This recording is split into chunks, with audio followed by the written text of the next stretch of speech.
लेकिन अब वो कॉन्स्टिट्यूशन बेसिस के बाद है, तो मेंटेनेबिलिटी किस तरह होगी? मुअज़्ज़िज़ जज साहब, आपकी इंफॉर्मेशन के लिए इस पे कॉन्स्टिट्यूशनल बेंच के पास ये पिटीशन फाइल की गई।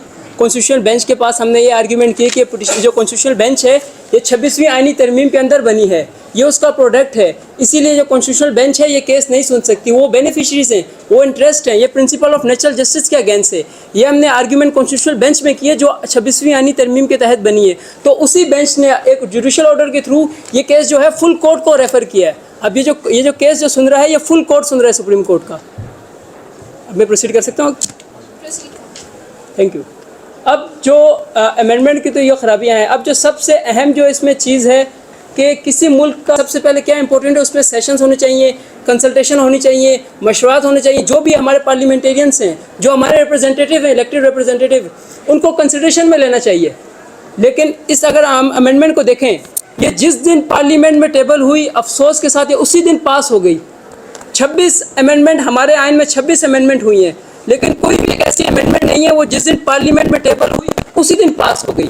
ये शो करता है पार्लियामेंटेरियन गवर्नमेंट की मेलाफाइड इंटेंट कि क्या ऐसी अर्जेंसी थी, क्या ऐसी जल्दी थी कि इतनी रातों रात ये अमेंडमेंट पास की गई। और दूसरा इसमें कि सुबह 5 बजे इस पर वोटिंग हुई।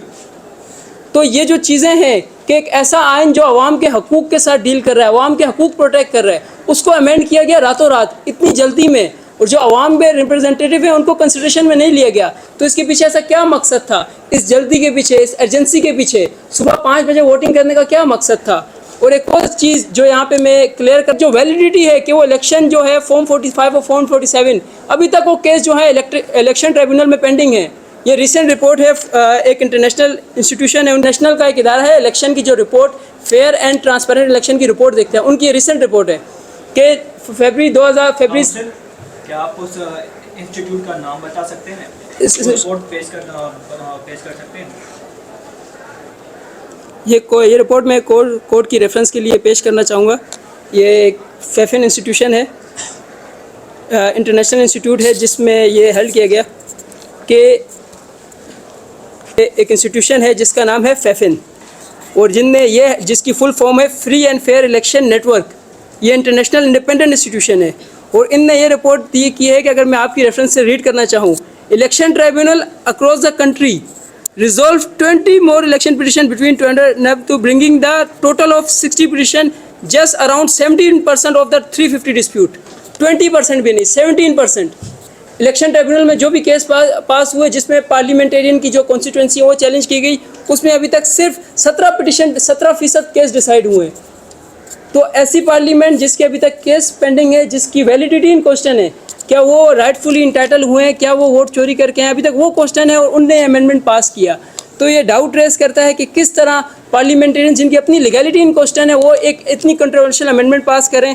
उसके बाद जो प्रोसेस फॉलो किया गया, जो प्रोसेस अडोप्ट किया गया। काउंसिल, आप यहाँ जो पार्लियामेंटेरियंस हैं उनकी क्रेडिबिलिटी को शेक करने के लिए आए हैं या 26 कॉन्स्टिट्यूशनल अमेंडमेंट को चैलेंज करने के लिए आए हैं? और दूसरा मेरा सवाल आपसे ये है कि क्या आप whole of the 26 constitutional amendment को चैलेंज करें या उसके कुछ क्लॉजेस को चैलेंज करें?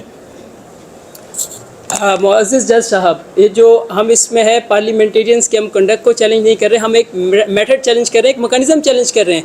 हम कोर्ट को एक हिस्ट्री इसलिए बताई जा रही है कि एक जो मेलाफाइड इंटेंट है वो रिफ्लेक्ट हो।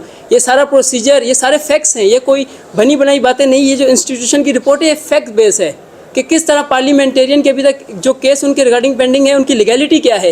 ये रिपोर्ट जो है ये शो करती है कि पार्लियामेंटेरियन जो अभी बैठे हैं उनकी जो डिस्प्यूट पेंडिंग है उनकी लीगैलिटी क्या है। उसके बाद ये जो हिस्ट्री बताई गई कि किस तरह अमेंडमेंट पास हुई, ये सिर्फ इसीलिए बताई गई कि गवर्नमेंट की मेलाफाइड इंटेंट शो करने के लिए कि किस तरह ये अमेंडमेंट पास हुई।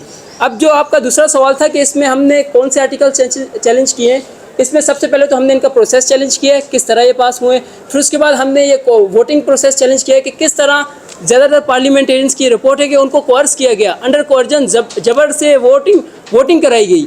ये सेकंड, ये प्रोसेस पहले हमने चैलेंज का केस जो मैंने रेफ़र किया उसमें 17 सुप्रीम कोर्ट के 13 जजेस ने ये क्लियरली हेल्ड किया है कि सुप्रीम कोर्ट फाइनल अथॉरिटी है पार्लियामेंट सुप्रीम है, पार्लियामेंट के पास पावर है, वो अमेंड कर सकती है, लेकिन सुप्रीम कोर्ट जो है वो फाइनल अथॉरिटी है, वो चेक एंड बैलेंस कर सकती है।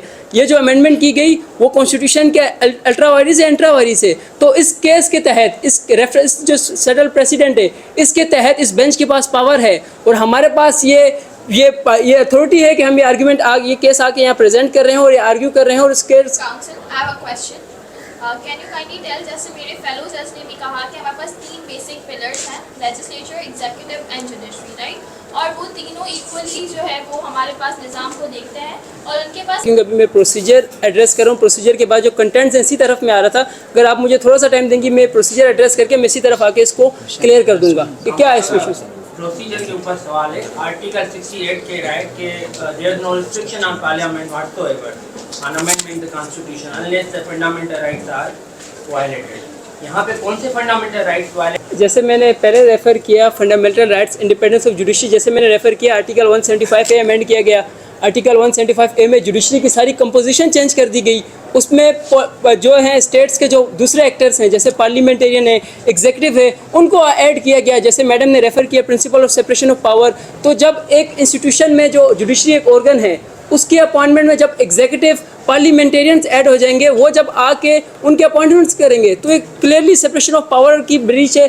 फिर जब जुडिशरी में जो है एक्सेसिव अपॉइंटमेंट आ जाएंगे, जब एक जज सुप्रीम कोर्ट का जज और हाई कोर्ट का जज पार्लियामेंटेरियंस की मर्जी से होगा, तो वहाँ आप किस तरह इंश्योर कर सकते हैं कि जस्टिस डिलीवर होगा? वहाँ आप आर्टिकल 10 किस तरह इंश्योर करेंगे?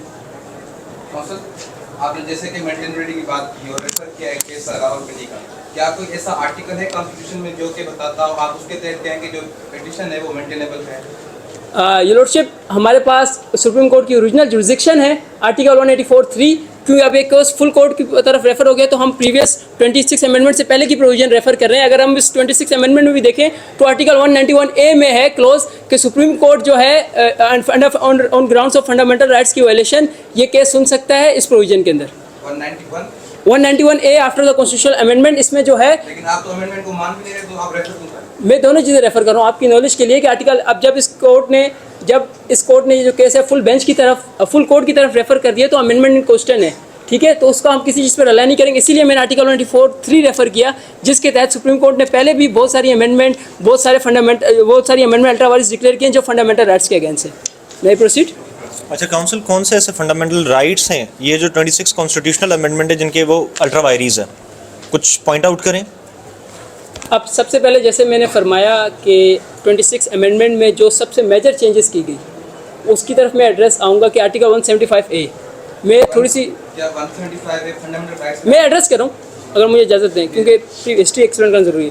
आर्टिकल 175A जो पहले हमारा एक इदारा होता था जुडिशल कमीशन ऑफ पाकिस्तान, आप सबकी नॉलेज में होगा।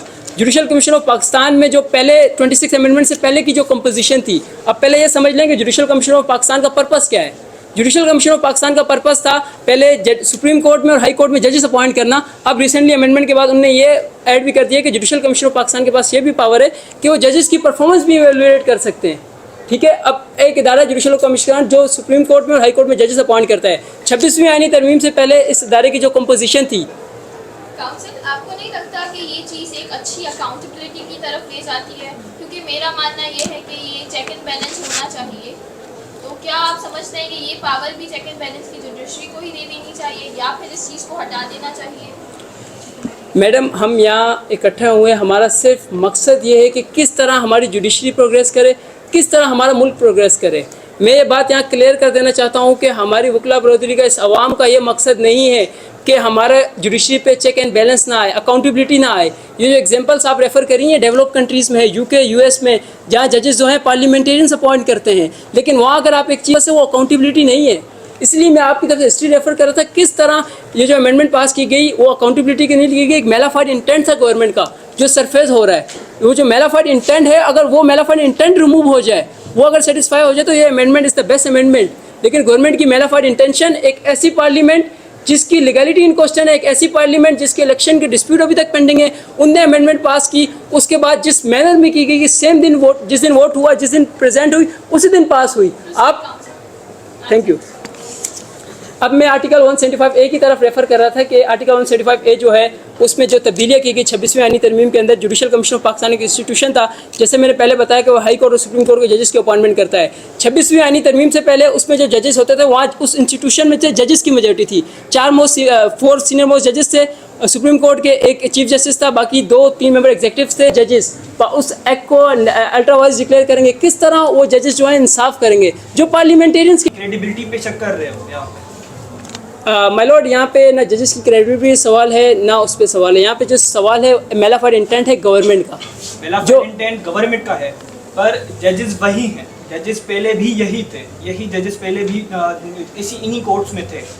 आप अभी कह रहे हो कि अगर इन जजेस को पार्लियामेंट ने अपॉइंट किया तो ये जजेस अल्ट्रा वाइड डिक्लेयर नहीं कर पाएंगे, तो वो क्यों नहीं कर पाएंगे? आप इसको काइंडली एक्सप्लेन करें कि आप क्रेडिबिलिटी को टच कैसे नहीं कर रहे? मैं क्रेडिबिलिटी को बिल्कुल टच नहीं कर रहा। मैं यहाँ पे एक दो चीज़ और यहाँ रेफ़र करना चाहूँगा कि पहले के जजेस हैं वो ठीक हैं। अब जो जुडिशल कमीशन ऑफ पाकिस्तान के पास जो अथॉरिटी है वो उनकी मेजोरिटी एग्जीक्यूटिव और पार्लियामेंटेरियंस के पास। अब मिसाल के तौर पे नए एडिशनल जजेस अपॉइंट होते हैं, वो जजेस जो अपॉइंट होंगे पार्लियामेंटेरियन और एग्जीक्यूटिव की मर्ज़ी से होंगे। अब अगर एक जज जो है वो उनकी मेजोरिटी से है, उनकी मर्ज़ी से है, क्या आपको लगता है कि वो एक एडवर्स ऑर्डर पास करेगा उसी उनके अगेंस्ट? क्या वो अपनी जो है एक काउंसिल पर वो क्यों नहीं करेगा?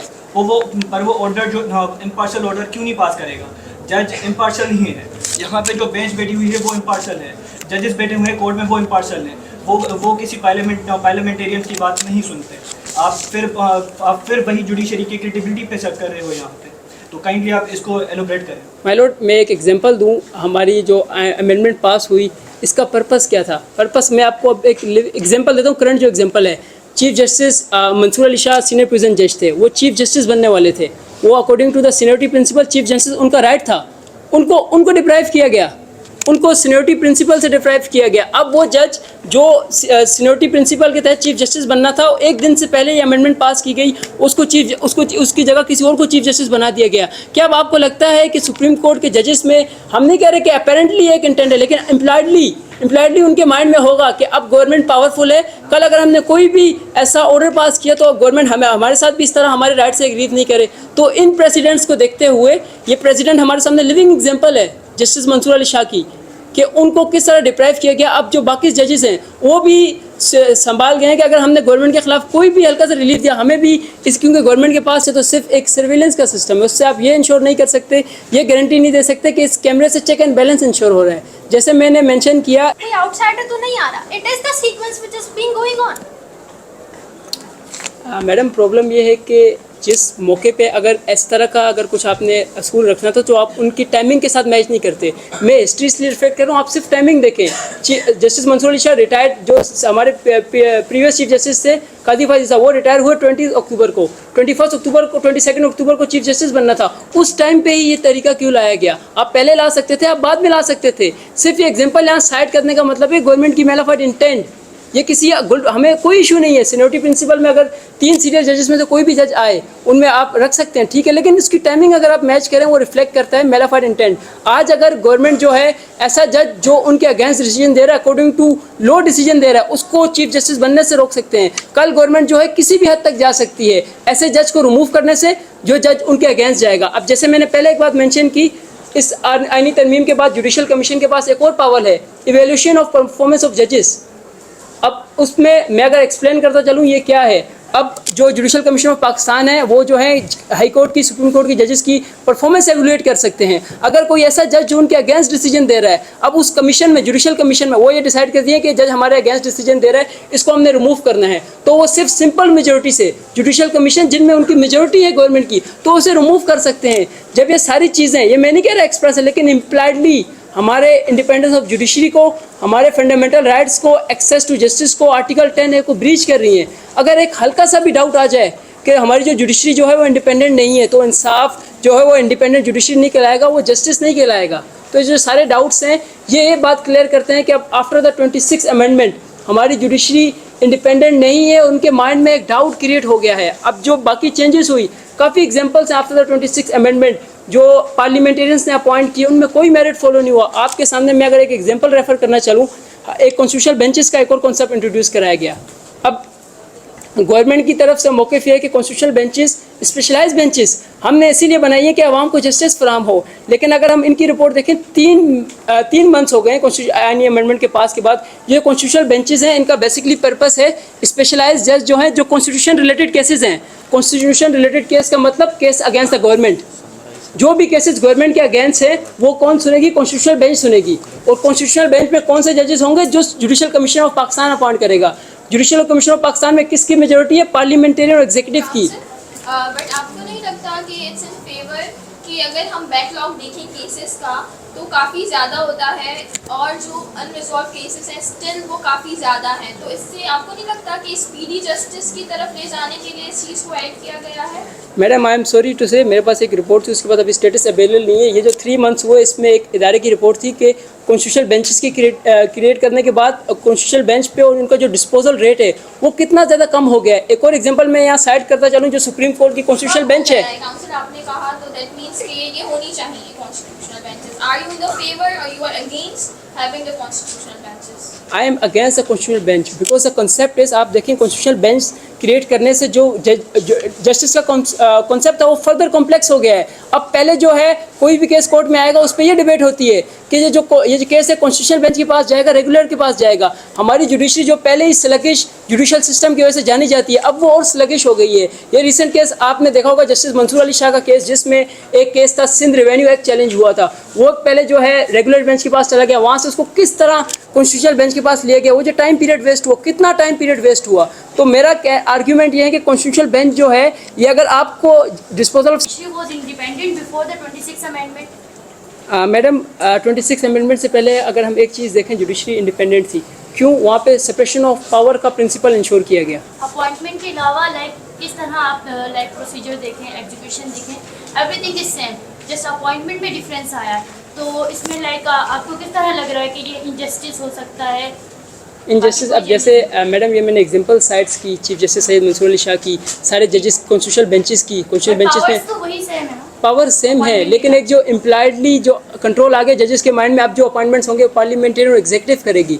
जब वो करेंगी तो हमें किसी, अगर हम गवर्नमेंट के अगेंस्ट जाएंगे तो हमें रिमूव किया जा सकता है। ये जो कंसेप्ट है ये आर्टिकल 10 के अगेंस्ट है, independence of judiciary, fundamental rights, justice, ये सब के अगेंस्ट है। लेकिन काउंसिल उसमें मेंबर्स तो जुडिशरी के भी इन्वॉल्व हैं as per my knowledge. There is no majority, अगर डिसीजन सिर्फ जजेस जो है मिनॉरिटी में, दैट्स अ मेजर इशू।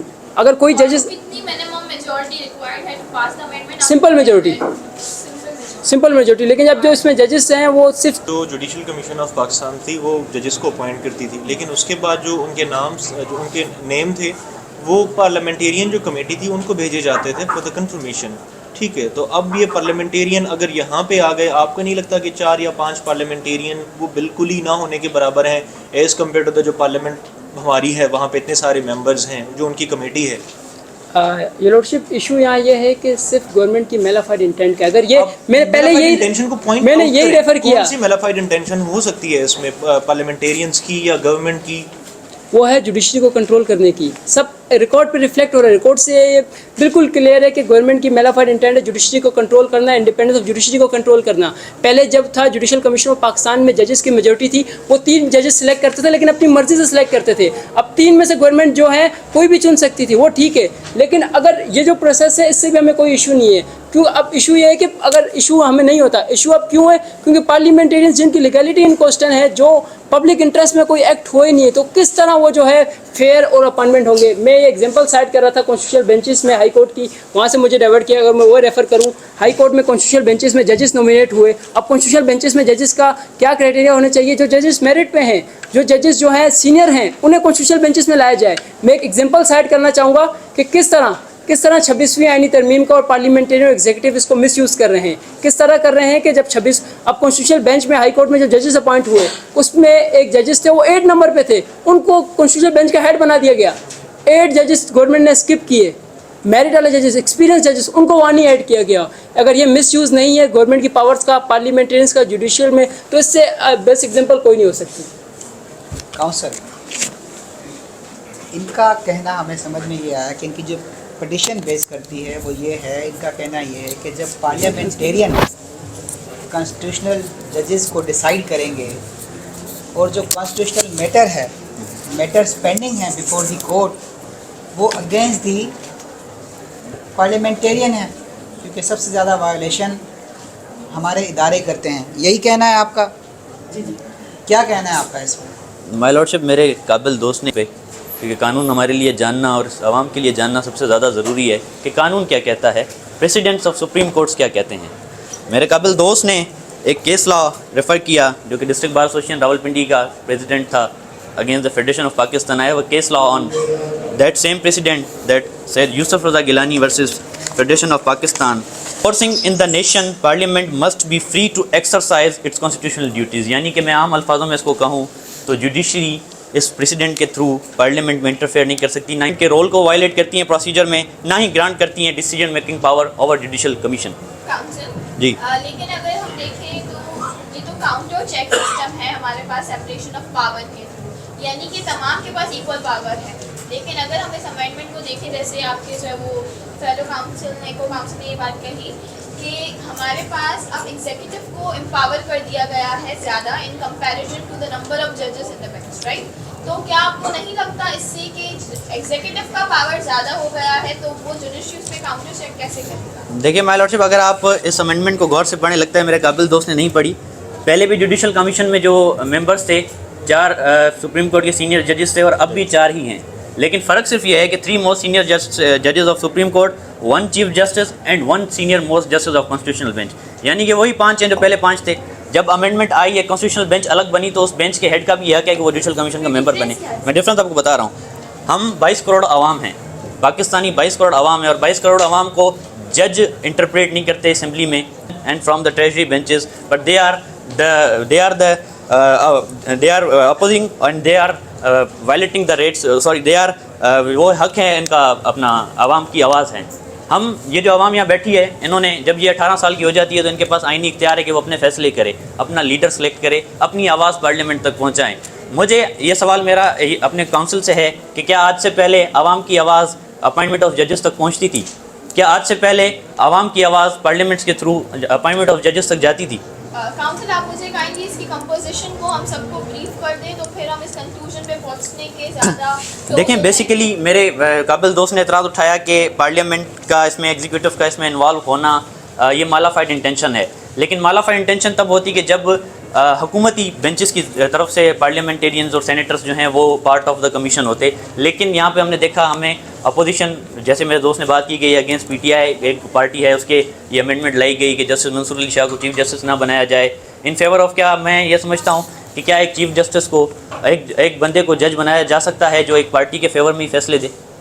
क्या उस शख्स को जज बनाया जा सकता है जो? मेरा क्वेश्चन ये था कि आप हमें कंपोजिशन अगर आपके पास है तो आप सबको रीड आउट करके मौजूद है इस वक्त, because we are sitting here. I am reading that. ये कंपोजिशन, इसमें पार्लियामेंट्री कमेटी सबसे पहले आई जिसमें 8 मेंबर्स हमने सेलेक्ट किए नेशनल असेंबली एंड 4 मेंबर्स हमने सेलेक्ट किए from the senate, 2 from senate opposition and 4 from the national assemblies opposition. यानी कि ट्रांसपेरेंसी तो वही बरकरार है कि अगर हम 4 मेंबर सेलेक्ट करते हैं गवर्नमेंट बेंचेस से तो 4 हमने सेलेक्ट कर लिए अपोजिशन से, तो फेयर इंडिपेंडेंस ऑफ जुडिशरी तो यहाँ बराबर रही। अगर हुकूमत अपनी पसंद का कोई जज लेके आएगी तो उसको अपोजिशन अपोज करेगी, और अगर अपोजिशन अपनी मर्जी के कोई जज लेके आएगी उसको हुकूमत अपोज करेगी। सिस्टम है, राइट? तो आप इसको थोड़ा एलोबरेट करें कि ये कौन सा सिस्टम है? देखें, हमारे पास जितनी भी अमेंडमेंट्स आई हैं वो पार्लियामेंट की मर्जी से आई हैं। कल भी हम जज जो है वो किसी पार्टी के फेवर में फैसले दे रहा है तो उसको जो है जज नहीं बनाया जाए। ये तो जाहिर सी बात है, जो फंडामेंटल राइट्स हैं, जो कॉन्स्टिट्यूशन में आपके राइट्स प्रोटेक्टेड हैं, गारंटेड हैं, ये तो सीधी सीधी उसकी भी वायोलेशन है। जो सर्विस लॉज हैं, रूल्स हैं, रेगुलेशंस हैं, ये सीधी उसकी भी वायोलेशन है। मेरा एक बहुत सिंपल सा एक व्यू है मेरा, देखिए पूरी काउंसिल देखें, एक चीज़ को अमेंड करने का एक वोटिंग करते हैं सिंपल मेजॉरिटी के साथ, आप 26वीं आईनी तरमीम पास कर दें, ठीक है। आपने इसमें कंसल्टेशन सेशन किए थे, माय लॉर्डशिप सेशन किए थे, सवाल सिर्फ इतना ही सवाल किए थे, कितने सेशन किए थे आपने? माय लॉर्डशिप 3 दिन इसके सेशन चले थे, टू बी ऑनेस्ट। तो 5 बजे तो टाइम रखा गया था, टाइम 5 बजे। माय लॉर्डशिप, मैं 5 बजे तो वो कैदी को सजाए मौत दी जाती है। देखें, ये कोई कत्ल का केस तो नहीं था कि सजाए मौत सुना दें आप। देखें, let me complete my thing कि 5 बजे रखा जाए या 6 बजे रखा जाए, रात को 12 बजे तक सुप्रीम कोर्ट के जज भी फैसले देते हैं, तो पार्लियामेंट सुबह 5 बजे भी आकर फैसले दे सकती है। जी, लेकिन अगर चीफ जस्टिस अगर कोई गलत काम करता है तो उसका मतलब ये तो नहीं कि पार्लियामेंट कोई गलत काम करे। अगर 12 बजे फैसला आता है उसका मतलब ये नहीं कि पार्लियामेंट में 12 बजे अमेंडमेंट पास करें। माय लॉर्डशिप, हम सब यहाँ पर हमारे पार्लियामेंटेरियंस और हुकूमत और जो अपोजिशन है वो यहाँ आवाम की खिदमत करने के लिए बैठी है। Time is not a big issue. Constitution में ये कहीं भी हक दिलाने के लिए दिया गया है। आप सबको यहाँ पे मालूम है कि पाकिस्तान में जितनी भी हाई कोर्ट्स हैं उन पे पेंडिंग केसेस का रेशो क्या है, 10,000 cases before the high courts pending हैं। तो हाई कोर्ट में आगे कॉन्स्टिट्यूशनल बेंच बनाने का मकसद ये था कि लोगों तक जो लॉ है वो और लोगों तक जो रिलीफ है वो जल्दी पहुँच सके। काउंसिल सेपरेशन ऑफ पावर को कैसे आप कॉन्स्टिट्यूशनल बेंच में एड्रेस कर रहे हो? माय लॉर्डशिप, मैं आपसे मुखातिब होते कहता हूँ कि कॉन्स्टिट्यूशनल पावर हमारे पास, हमने कॉन्स्टिट्यूशनल बेंच बनाई इसलिए कि मोस्टली हमारे पास डायरेक्टली हम हाई कोर्ट में रिट करते हैं कॉन्स्टिट्यूशंस पे। बाकी तो अपीलेंट कोर्ट है, वो अपील्स ऊपर जाती हैं ऑन द ग्राउंड्स, वो वेरी सिंपल ट्रायल होते हैं। कॉन्स्टिट्यूशनल हमारा हक है, हमारा फंडामेंटल राइट है, तो क्यों ना उसको एक अलग बेंच डिसाइड करे और अलग जजेस की पूरी बेंच हो जो आवाम को रिलीफ देने के लिए एक तो अपना प्रोसीजर, उनका सारा अपनी केसेस का जो बर्डन है वो अपने ऊपर लेकर उनको जल्दी एडजुडिकेट करे। It is not better. और सवाल था आपसे कि आपने बात की अमेंडमेंट की जी, तो पर्टिकुलरली आप अमेंडमेंट वर्ड को डिफाइन कर सकते हैं कि अमेंडमेंट, मैं अमेंडमेंट वर्ड को, लेकिन ये अमेंडमेंट सिग्निफिकेंट इंस्टीट्यूशनल चेंजेस लाई हमारे स्ट्रक्चर में और फंक्शनल ऑफ जुडिशियल सिस्टम में। डेफिनेशन अमेंडमेंट की है कि अमेंडमेंट हम कहते हैं एडिशन को, अल्ट्रेशन को और रिमूवल ऑफ अ क्लॉज को जो कि पर्टिकुलरली लॉ और डॉक्यूमेंट बाय पार्लियामेंट होता है कॉन्स्टिट्यूशनल प्रोसीजर में या कॉन्स्टिट्यूशन में। According to Britannica, amendment in government and law and addition or alteration made a constitution, statute or legislative bill or resolution. Amendment to the constitution topic पे आते हैं। The constitution can only be amended by the procedure given in Article 239 of the following constitution, which gives the method of amendment. The methods include the following step. सबसे पहले original of bill. A bill amend to constitution can originate in either National Assembly or Senate. This means that any of two houses parliament can take the initiative for an amendment. Council, मेरा सवाल procedure के हवाले से नहीं था। जी, मेरा सवाल है कि अमेंडमेंट के थ्रू आप बेसिक डॉक्टराइन जो है कॉन्स्टिट्यूशन का, एक आपकी कॉन्स्टिट्यूशनल असेंबली होती है और जी। एक लेजिस्लेटिव असेंबली होती है, जी, बेसिक्स जो हैं उसके, जिसमें से एक इंडिपेंडेंस ऑफ जुडिशरी है। कल आप एक और अमेंडमेंट ले आए कि चीफ जस्टिस पाकिस्तान होंगे ही नहीं, जुडिशरी नामी कोई चीज़ ही नहीं होगी, तो क्या हम उसे भी ऐसे मान लें कि बिकॉज पार्लियामेंट ने पास कर दिया? देखिए फंडामेंटल जो आप चीज़ कह रहे हैं आर्टिकल का फंडामेंटल राइट, आर्टिकल का fundamental right, not the fundamental right of constitution का, sorry, fundamental right, not the fundamental right of public interest में जो चीज़ अगर आप आर्टिकल को उसमें उसके फंडामेंटल राइट को वायलेट नहीं कर रहे, हमने आर्टिकल के फंडामेंटल राइट को एक्सटेंड किया है, उसके पावर को हमने बढ़ाया है, इसमें कोई भी वायलेशन नहीं आई। देखिए जुडिशरी पे आपने कर्टेल कर दिया, जुडिशरी को आपने लिमिटेड कर दिया और अब आप कह रहे हैं कि आपने बढ़ाया, आपने कैसे? My lordship, independence of judiciary को हमने हमने मेरे ख्याल से इसको एक्सटेंड किया है, हमने इसको वायलेट नहीं किया। काउंसिल, आप मुझे जुडिशियल जो हमारे पास कमीशन है इसके बारे में बताएंगे, ये होती क्या है और अमेंडमेंट से पहले इसकी कंपोजिशन क्या थी और अमेंडमेंट के बाद इसकी कंपोजिशन क्या है? क्योंकि आप जब हमें ये क्लैरिफाई करेंगे तभी हम इस कंक्लूजन की तरफ आएंगे। माय लॉर्डशिप, जुडिशियल कमीशन सबसे पहले हमारे पास सिंपल वही जुडिशियल कमीशन होती थी जो all over the just for second हमारे पास सबसे पहले जुडिशियल कमीशन थी वो चीफ जस्टिस ऑफ पाकिस्तान पे थी एंड 4 मोस्ट सीनियर जजेस ऑफ सुप्रीम कोर्ट उन पे कैलकुलेटेड थी। Federal minister of law and justice पे थी। मैं अपनी लंदन काउंसिल को बताना चाहता हूँ कि federal minister and law of justice भी पार्लियामेंट का और गवर्नमेंट का हिस्सा होता है। अगर उन्होंने अपने अल्टर मोटिव्स और अपनी माल ऑफ इंटेंशन देनी होगी तो फेडरल मिनिस्टर की समरी के थ्रू भी दे सकते हैं। One in a question, attorney general of Pakistan and the London member of Pakistan bar council which is standing extend by 15 years in the term of 2 years. ये पहले होती थी। अब इसमें तब्दीली जो आई है वो तब्दीली ये लाई गई है जुडिशियल कमीशन में कि 2 members from the senate and 2 members from the national assembly of whom 2 shall be from treasury benches and 1 from each house and 2 from the opposition benches। यानी कि नेशनल असेंबली में से 2 मेंबरान, एक अपोजिशन से और एक जो है वो पार्लियामेंट से ट्रेजरी बेंचेस से, और सेनेट में से भी same as 1 member from the senate opposition and 1 member from the senate treasury. इसमें सुप्रीम कोर्ट के मेंबर्स कितने हैं? 4 members जो पहले थे। अब 4 मेंबर सुप्रीम कोर्ट के, 8 मेंबर्स आपने उठा लिए। 8 नहीं 4 members जुडिशियल कमीशन में। नहीं, आपने नेशनल असेंबली से कितने मेंबर उठाए?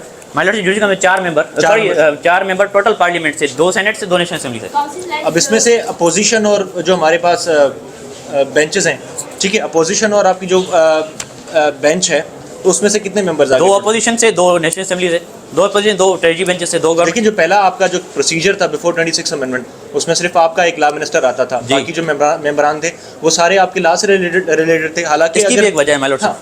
अगर देखा जाए लॉ मिनिस्टर को तो वो भी जाहिर सी बात है लॉ नोइंग पर्सन था, वो वकील था, कोई बैरिस्टर था जी। ठीक है। लेकिन अभी जब आफ्टर 26 अमेंडमेंट आप इस चीज़ को डिफाइन कर रहे हैं तो इसमें देखें पार्लियामेंटेरियंस की जो मेजोरिटी वो बहुत ज़्यादा हो गई है। हालांकि अपॉइंटमेंट ऑफ जजेस जो है वो एक सुप्रीम कोर्ट के लिए हो रही है, सुप्रीम कोर्ट के लिए या हाई कोर्ट के लिए हो रही है, लेकिन इसमें पार्लियामेंटेरियन का कौन सा काम आ गया? पार्लियामेंटेरियन वेल लॉ नोइंग होते हैं।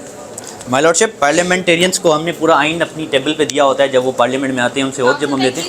जी जी वो ये कि जैसे आपने कहा कि हमारे पास आपने एग्जांपल दी कि फेडरल लॉ मिनिस्टर होते हैं, अगर देखा जाए तो ये जो 3 मेंबर्स हैं ये भी नॉमिनेटेड तो एग्जीक्यूटिव से ही होते हैं ना। Exactly. Executive is nominating, that means कि ये भी हम काउंट करेंगे कि ये एग्जीक्यूटिव से ही आए हैं। तो अगर देखा जाए तो नंबर ऑफ जजेस तो यहाँ पे कम हो गए, और जो एग्जीक्यूटिव के मेंबर्स हैं अगर उनको कनेक्टिविटी देखें तो वो तो ज़्यादा हो गए, बिकॉज हम तो उस पर हॉलिस्टिक व्यू लेंगे ना। My lordship, federal minister of law and justice a part of constitution, वो कैबिनेट का हिस्सा है, हम उसको इस अमेंडमेंट से ना निकाल सकते हैं, ना इसको हम इस अमेंडमेंट में कोई एक्सटेंड पावर दे सकते हैं। Federal minister is the cabinet member, कल को वो किसी भी पार्टी का है, किसी भी एग्जीक्यूटिव का मेंबर होगा, वो federal minister and law of justice होगा।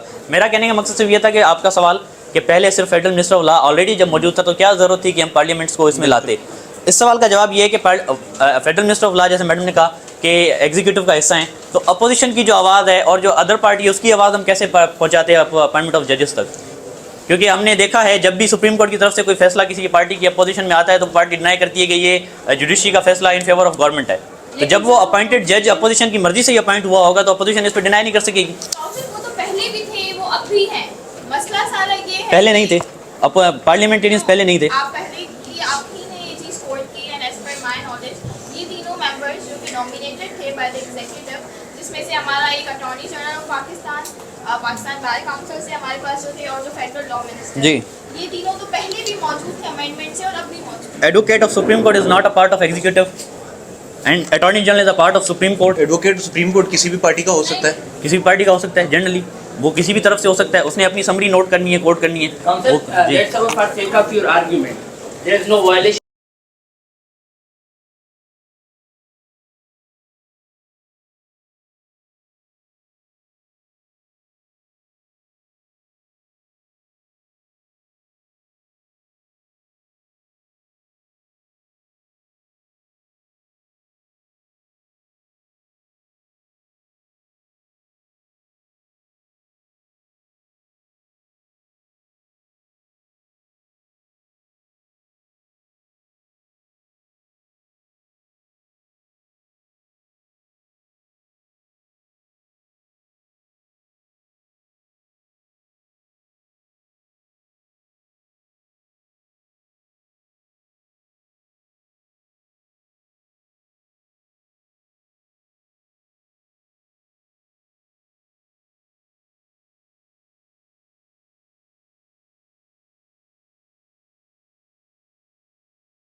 ना इंफ्रास्ट्रक्चर है, ना एजुकेशन है, ना बेसिक हेल्थ है, ना पीने का पानी है, और ना ही बेसिक फैसिलिटीज़ अवेलेबल है। बजाय कि उनके ऊपर काम करें, आप जो पूरा एक फ्रेमवर्क है, आप पूरे फ्रेमवर्क को चेंज करने में लगे हुए हैं।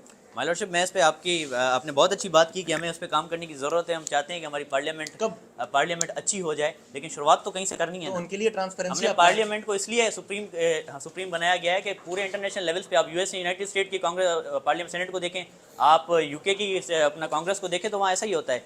ये मैं अपने लर्नेड काउंसिल से एक रिक्वेस्ट करूंगा कि जिस तरह ये अगेंस्ट